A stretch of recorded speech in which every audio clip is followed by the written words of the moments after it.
बात जुर्म से जूझते आवाम की हो या समाज में बढ़ते क्राइम ग्राफ की, अपराध की हर सूरत के पीछे छुपा होता है कोई न कोई गुनहगार।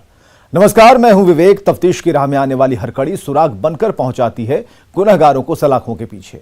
तो आप बने रहिए हमारे साथ, क्योंकि हर जुर्म के खिलाफ हमारी तफ्तीश लगातार जारी है।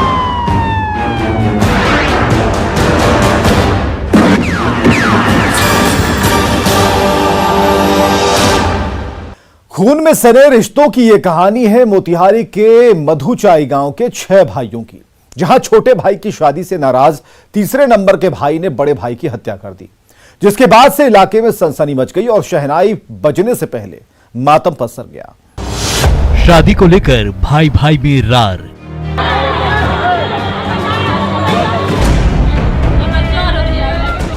छोटे भाई ने की बड़े भाई की हत्या। शहनाई बजने से पहले उठी अर्थी।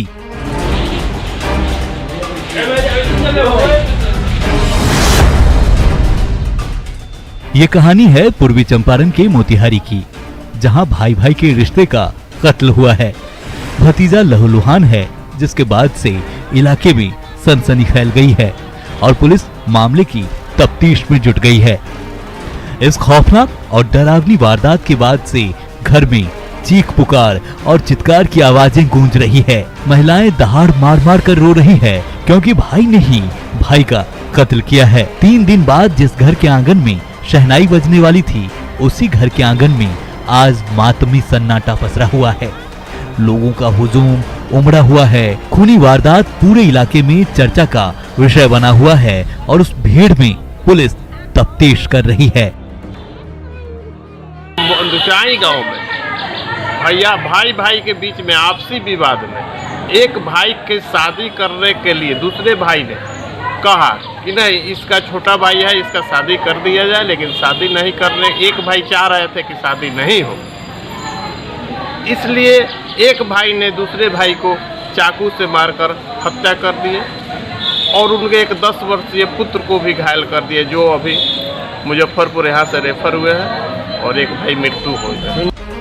अस्पताल में स्ट्रेचर पर खून से लथपथ पड़े इस युवक का नाम अवधेश राम है, जो अपने 6 भाइयों में सबसे बड़ा था। 5 भाइयों की शादी हो चुकी है और सभी अपने परिवार के साथ अलग रहते हैं, लेकिन सबसे छोटा 6ठे नंबर के भाई की शादी नहीं हुई है और वह तीसरे नंबर के भाई रमेश राम के साथ रहता है। अवधेश राम सबसे छोटे भाई की शादी कराना चाहता था और उसकी शादी की बात चल रही थी, जिससे नाराज रमेश राम ने रविवार को पंचायती बुलाई, लेकिन रविवार को पंचायती नहीं हुई और सोमवार को संजय काम पर जाने लगा। इसी दौरान अवधेश राम और रमेश राम के बीच बकझक हुई। बात बात में विवाद इतना बढ़ गया कि रमेश राम पर खून सवार हो गया और वह अपने बड़े भाई पर चाकू से हमला कर दिया। चाकू लगते ही अवधेश जमीन पर गिर पड़ा और मौके पर ही दम तोड़ दिया। पिता को बचाने जब उसका 10 साल का बेटा अमन कुमार आया, तो रमेश राम ने उस पर भी हमला कर दिया, जिसमें अमन भी लहूलुहान हो गया और जमीन पर गिर पड़ा। उसके बाद चकिया थाना क्षेत्र के मधुचाई गांव में सनसनी फैल गई। पूरे गांव में खौफ और दहशत का माहौल कायम हो गया। आनन फानन में लोगों ने जख्मी अमन को इलाज के लिए अस्पताल पहुंचाया, जहां प्राथमिक उपचार के बाद डॉक्टरों ने उसे बेहतर इलाज के लिए मुजफ्फरपुर रेफर कर दिया। मृतक की पत्नी ने बताया कि छोटे भाई की शादी तय करने के कारण तीसरा भाई नाराज था, जिसको लेकर घर में कई बार झगड़ा झंझट भी हुआ था। रमेश नहीं चाहता था कि छोटे भाई की शादी हो, क्योंकि छोटा भाई रमेश के परिवार का भरण पोषण करता था। शादी होई बा, हमनी का शादी करई तारी, वही लागी कि काहे शादी करई बा ओपर, वही लागी मार देला। वो देवर का शादी कर रही थी, देवर उसको कमा के दे रहा था, इसको इस चीज अच्छा नहीं लगा, इसलिए तुम्हारे पति को छुरा मार दिया। वो भी तुम्हारा देवर ही है। 6 भाई है। तुम 6 भाई हो, तुम्हारा क्या नंबर है? सबसे बड़े हो। इस खूनी वारदात के बाद से आरोपी भाई रमेश घर छोड़कर फरार है और परिवार में मातमी सन्नाटा पसरा हुआ है। मृतक बड़े भाई का परिवार आरोपी की गिरफ्तारी की मांग कर रहा है। वहीं पुलिस जल्द से जल्द गिरफ्तारी का भरोसा दिला रही है। ऐसे में अब देखने वाली बात ये है कि पुलिस कब तक आरोपी भाई रमेश को गिरफ्तार कर जेल की सलाखों में पहुंचाती है और उसके किए की सजा दिलवाती है। लेकिन जिस तरह से भाई ने भाई के रिश्ते को खून से सराबोर किया है वो समाज के लिए ठीक नहीं है। छोटे भाई की शादी हो जाती तो क्या होता, उसका भी घर परिवार बस जाता। लेकिन रमेश अपने निजी स्वार्थ में इतना अंधा हो चुका था कि वो छोटे भाई की शादी नहीं होने देना चाहता था। इसलिए उसने रिश्तों का कत्ल कर दिया और अपने लिए सलाखों का दरवाजा खोल दिया।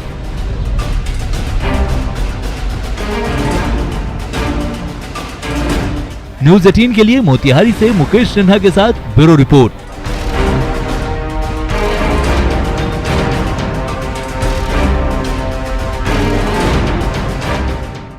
जब दो दोस्त दुश्मन बन जाए और सिर पर मौत बनकर मंडराने लगे तो अंजाम बुरा होना तय है। और इसी मंसूबे के साथ राजगोपाल के दोस्त प्रशांत ने उसे घर से अगवा किया था और परिजनों से 10 लाख की फिरौती मांगी थी। लेकिन पुलिस की मुस्तैदी ने 4 घंटे में ही पूरा खेल बिगाड़ दिया और आरोपियों को पहुंचा दिया हवालात में। मुंगेर से आई इस रिपोर्ट को देखिए। किडनैपिंग का खेल बदमाश फेल। 4 घंटे में तीनों किडनैपर्स पहुंच गए जेल।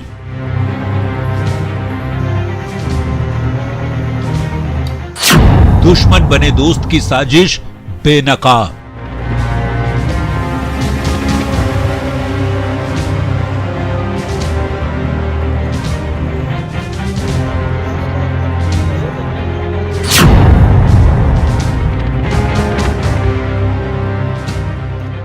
मुंगेर पुलिस की जीप में बैठे दिख रहे इस बच्चे का नाम राजगोपाल है, जिसकी उम्र 12 साल है। ये कोई आरोपी नहीं है, बल्कि ये पीड़ित है, जिसे इसके दोस्तों ने दोस्ती के रिश्तों को कलंकित करते हुए 27 मार्च की रात करीब 9 बजे घर के बाहर से अगवा कर लिया था और परिजनों से 10 लाख रुपए की रंगदारी की मांग की थी। फिरौती का कॉल आते ही परिजनों ने बिना देर किए जिले के हेमकापुर थाने की पुलिस को खबर की। सूचना मिलते ही पुलिस भी एक्शन में आ गई और महज 4 घंटे में पुलिस ने राजगोपाल को सकुशल रिहा कराया। बल्कि पुलिस ने आरोपी किडनैपर दोस्त को बेनकाब कर उसे हाथों में हथकड़ी भी पहना दिया। पड़ोसी है सर। अच्छा, मेरे घरे के पास है। उसी के साथ मेरा बच्चा रोज खेलता था। अच्छा, उसी के साथ खेलने के लिए निकला। वहीं से मेरा बच्चा को 2 आदमी और मिला हुआ था, बस बाइक पर बैठा कर लेकर चल गया। आपके पति क्या कहते हैं? टीचर है मेरे पति। अच्छा, कितने पैसे की रंगदारी मांगा था? 10 लाख मांगा। 10 लाख रुपए मांगा था। कब मांगा था? रात में के नेतृत्व में एक टीम गठन किया गया और इन्होंने इतना क्विक एक्शन किया कि उसके परिणाम है कि बच्चा भी बरामद हुआ और जो 3 अपराधी जो इसमें शामिल थे किडनैपिंग करने में, उन लोगों को भी गिरफ्तार कर लिया गया। जो ये लोग रंगदारी मांग रहे थे जिस मोबाइल से, उनको भी रिकवरी कर लिया। अपहरण की वारदात के बारे में बताया जाता है कि जिले के हेमजापुर गांव निवासी प्रधानाध्यापक चुनचुन गोपाल का 12 साल का बेटा राजगोपाल रविवार की दोपहर खेलने निकला था।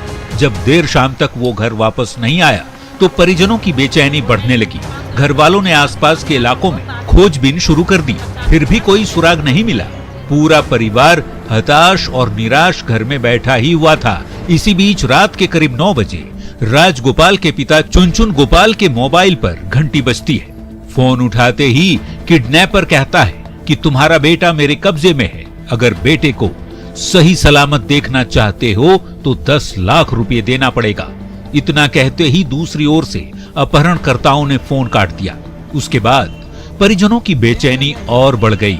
किसी के मोबाइल पर अच्छा, तो हमको पता चला मेरा बच्चा किडनैप हो गया। तो फिर वो दूसरा 2-3 नंबर से कॉल करना शुरू कर दिया। तो वो बोलने लगा कि 5 लाख पहले दीजिए और 5 लाख हमको बाद में दीजिए। जब बच्चा आपके पास चल जाएगा तो 5 लाख दीजिएगा और नहीं दीजिएगा आधा घंटा के अंदर तो बच्चा से आप हाथ धो सकते हैं। घर वालों ने तत्काल पुलिस को खबर की। सूचना मिलते ही पुलिस भी एक्शन में आ गई। मोबाइल लोकेशन के आधार पर लखीसराय जिले के मेदनी चौकी इलाके में पहुंच गई और ताबड़तोड़ छापेमारी करने लगी। इसी दौरान रात के करीब 2 बजे पुलिस मानिकपुर गांव पहुंची। मोबाइल लोकेशन के आधार पर जब एक घर में छापेमारी की तो देखा तीनों अपहरणकर्ता वहीं मौजूद हैं। राजगोपाल भी वहीं पर था। फिर पुलिस ने तीनों को दबोच लिया और राजगोपाल को बदमाशों की चंगुल से छुड़ाकर मुंगेर लाया। जब पुलिस ने तीनों से सख्ती से पूछताछ शुरू की तो पता चला कि राजगोपाल के पड़ोस में रहने वाले 19 साल के उसके दोस्त प्रशांत ने ही अपने 2 अन्य दोस्तों के साथ मिलकर अपहरण की साजिश रची थी। प्रशांत कुमार है, वो इनका पड़ोसी है। वो पहले से जान पहचान था, इसको बाइक पे बिठा के लेके चला गया। तो उसके बाद वहाँ जाने के बाद तब पता चला उस बच्चा को कि ये लोग किडनैप, पैसे के लिए किडनैप किया है। तो तब जब फिरौती मांगा तो उनको पता चला, बाइक से गया था लोग किडनैप करने। पड़ोस के रहने वाले प्रशांत ने ही अपहरण की पूरी पटकथा लिखी थी और 10 लाख रुपए की फिरौती की मांग की थी, लेकिन पुलिस की मुस्तैदी ने उसके नापाक मंसूबों पर पानी फेर दिया और 4 घंटे के भीतर मुंगेर जिले से शुरू हुए किडनैपिंग के खेल को लखीसराय में जाकर फेल कर दिया और आरोपियों को जेल की सलाखों में पहुंचा दिया। इसलिए आप भी सावधान रहें, सतर्क रहें, क्योंकि आपकी सावधानी ही आपको और आपके परिवार को बचा सकती है। बोलने लगा कि 5 लाख पहले दीजिए और 5 लाख हमको बाद में। न्यूज़ 18 के लिए मुंगेर से अरुण शर्मा के साथ ब्यूरो रिपोर्ट।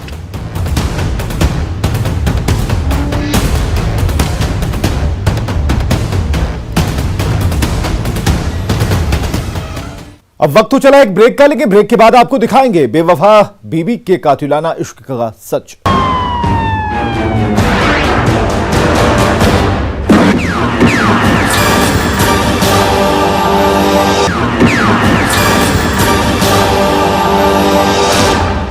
ब्रेक के बाद एक बार फिर से आपका स्वागत है।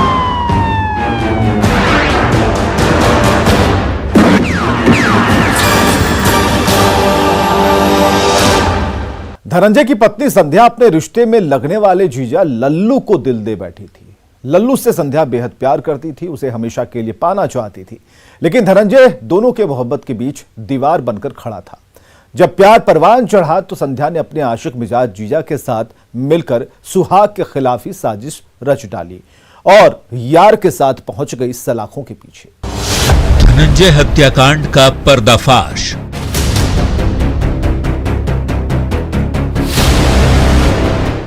छह दिन बाद बेवफा बीवी बेनकाब।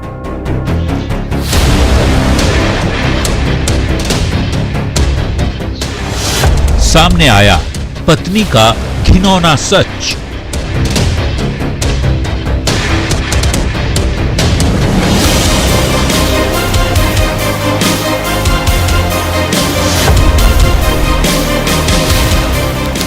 तारीख 21 मार्च 2022, जिला औरंगाबाद। मामला आशिकी में हत्या।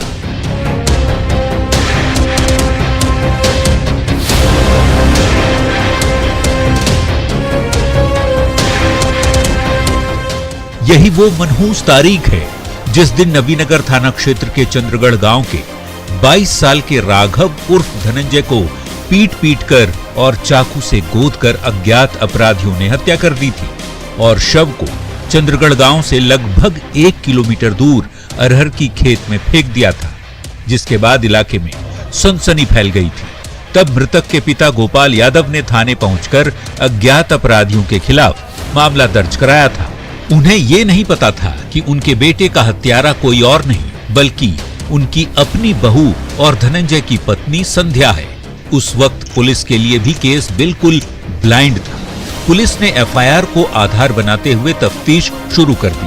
पुलिस के पास साक्ष्य के तौर पर शव के पास से मिला एक मोबाइल फोन और हॉकी का टुकड़ा था।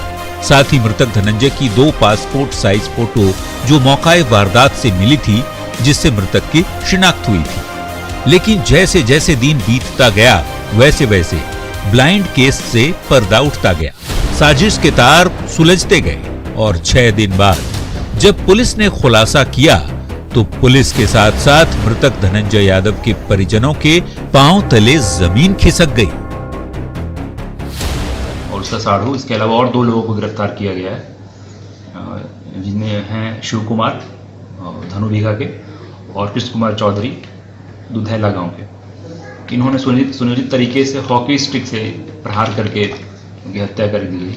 चारों अभियुक्तों को हम लोगों ने गिरफ्तार कर लिया है और जिस मोटरसाइकिल से ये लोग गए थे उसको भी बरामद किया गया है। इसके अलावा हत्या में जो लोग कॉन्स्पिरेसी के लिए जो लोग फ़ोन इस्तेमाल कर रहे थे उसको भी हम लोग सीज किए हुए हैं। तो इन्हें जेल भेजा जा रहा है और इससे जो अज्ञात हत्या जो हुआ था उसका खुलासा हो गया है। सुन लिया आपने, धनंजय की पत्नी संध्या ने ही अपने सुहाग की हत्या की साजिश रची थी। जब पुलिस ने सख्ती से पूछताछ शुरू की तो संध्या ने परत दर परत सारे राज उगल दिए। संध्या ने बताया कि वो अपने पति के बहनोई लल्लू यादव से बेहद प्यार करती थी। चोरी छिपे दोनों एक दूसरे से मिला करते थे। पति की गैर मौजूदगी में संध्या घर की चारदीवारी के भीतर घिनौना खेल करती थी। बाहरी दुनिया और घर वालों की नजरों में लल्लू और संध्या का रिश्ता जीजा साली वाला था, जिसमें हंसी ठिठोली माफ थी। लेकिन बंद कमरे के अंदर का घिनौना सच किसी को नहीं पता था। दोनों खुलकर अपने इश्क का इजहार करना चाहते थे, एक दूसरे की बाहों में डूब जाना चाहते थे। लेकिन दोनों के प्यार के बीच संध्या का पति धनंजय दीवार बनकर खड़ा था। जब दोनों का प्यार परवान चढ़ा तो संध्या ने अपने आशिक मिजाज जीजा के साथ मिलकर अपने ही सुहाग को रास्ते से हटाने की साजिश रच डाली और पूरी प्लानिंग के साथ 21 मार्च को धनंजय को सुनसान जगह पर बुलाया, जहां पहले से 2 अन्य आरोपी मौजूद थे। धनंजय के वहां पहुंचते ही सभी टूट पड़े। पहले जमकर पिटाई की, फिर चाकू से गोदकर निर्मम तरीके से उसकी हत्या कर दी। खुलासे के बाद पुलिस ने धनंजय की पत्नी संध्या, जीजा लल्लू यादव, शिव कुमार और कृष्णा कुमार को गिरफ्तार कर लिया है। चारों ने अपना जुर्म भी कबूल कर लिया। उन्हीं का इसमें हाथ आया है। मृतक की पत्नी संध्या देवी का प्रेम प्रसंग अपनी ही जीजा से चल रहा था, लल्लू यादव से, और उन्हीं के साथ मिलकर और बाकी और 2 लोगों के साथी थे, जो मिलकर पति को बुलाया गया और फिर वहां पर धोखे से इनकी हत्या की गई है। तीन में कुल जो मृतक की पत्नी और उसका साढ़ू, इसके अलावा और 2 लोगों को गिरफ्तार किया गया है। इस तरह पुलिस ने हत्या के 6 दिन बाद ब्लाइंड केस की गुत्थी को सुलझाते हुए मृतक की पत्नी संध्या सहित 4 आरोपियों को जेल की सलाखों के पीछे पहुंचा दिया है। लेकिन जिस तरह से जीजा के प्यार में संध्या ने अपने सुहाग को रास्ते से हटाने के लिए साजिश रची थी, वो बेहद खतरनाक और समाज के लिए ठीक नहीं है। उसे लगा था कि वो अपराध के रास्ते को अपनाकर अपना प्यार पा सकती है, तो वो उसकी भूल थी, क्योंकि हर गुनहगार का जगह जेल की सलाखों में ही होता है, जहां वो अपने यार के साथ पहुंच गई। उसको उसके किए की सजा तो मिलनी ही चाहिए, ताकि फिर कोई संध्या आशिकी में रिश्तों की डोर का कत्ल करने से पहले 100 बार नहीं 1000 बार सोचे।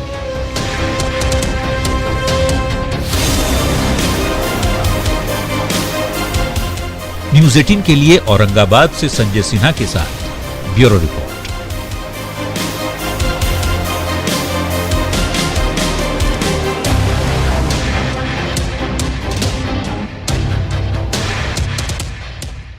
तो अपराधी चाहे लाख शातिर हो, तफ्तीश की दिशा अगर सही है तो बच नहीं सकता कोई गुनहगार सलाखों के पीछे जाने से। तो पुलिस चाहे सोई हो, मुजरिम चाहे कोई हो, आप बने रहे हमारे साथ, क्योंकि हर जुर्म के खिलाफ हमारी तफ्तीश लगातार